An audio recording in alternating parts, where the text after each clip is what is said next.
সম্প্রতি মার্কিন ফেডারেল রিজার্ভের মুদ্রানীতি কমিটির বৈঠকে 0.25% হারে নীতি সুদহার কমানোর সিদ্ধান্ত হয়। যুক্তরাষ্ট্রের নীতি সুদহার এখন 3.50% থেকে 3.75% মধ্যে। ফলে যুক্তরাষ্ট্রের নীতি সুদহার এখন 3 বছরের মধ্যে সর্বনিম্ন পর্যায়ে পৌঁছেছে বলে জানিয়েছেন বাজার বিশ্লেষকেরা। তবে সমালোচকেরা বলছেন, ফেডের নীতি সুদহারের প্রভাব কেবল যুক্তরাষ্ট্রের মধ্যেই সীমাবদ্ধ থাকে না, বিশ্ব অর্থনীতিতে তার প্রভাব রয়েছে। সে কারণে সারা বিশ্বের বিনিয়োগকারীরা ফেডের দিকে তাকিয়ে থাকেন। পরিসংখ্যান বলছে, সম্প্রতি যুক্তরাষ্ট্রের কর্মসংস্থানের গতি কমে গেছে, সে সঙ্গে মূল্যস্ফীতিও ঊর্ধ্বমুখী। প্রেসিডেন্ট ডোনাল্ড ট্রাম্পের শুল্ক নীতির প্রভাব মার্কিন ভোক্তাদের জীবনে পড়তে শুরু করেছে। ফেডারেল রিজার্ভ কিভাবে এই দ্বিমুখী বাস্তবতা মোকাবেলা করবে তা নিয়ে দ্বিমত আছে বলে মনে করেন বাজার বিশ্লেষকেরা। যদিও ফেড এ বিষয়ে একমত হতে পারেনি।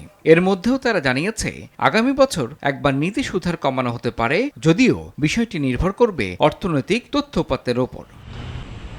চলতি বছর যে 3 বার নীতি সুদহার কমানো হলো, মার্কিন অর্থনীতিতে তার কী প্রভাব পড়ল ফেড তা খতিয়ে দেখবে, এমনটি বলেছেন সংস্থাটির চেয়ারম্যান জেরোম পাওয়েল। আগামী জানুয়ারিতে আবারও ফেডের মুদ্রানীতি কমিটির বৈঠক, তার আগে নীতির প্রণেতারা সবকিছু খুঁটিয়ে খুঁটিয়ে দেখবেন বলে জানিয়েছে পাওয়েল।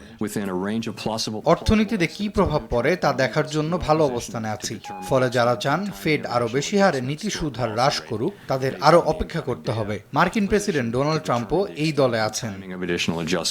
এদিকে মার্কিন প্রেসিডেন্ট ডোনাল্ড ট্রাম্প বারবারই নীতি সুদহার কমানোর পক্ষপাতী বলে মন্তব্য করেছেন সমালোচকেরা।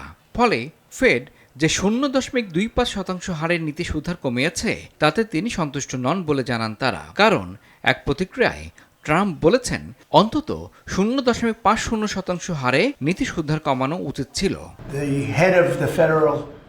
আমাদের নীতি সুদ হার আরো কম হওয়া উচিত ছিল। বলা উচিত, পৃথিবীর মধ্যে সবচেয়ে কম সুদের হার আমাদের হওয়া উচিত।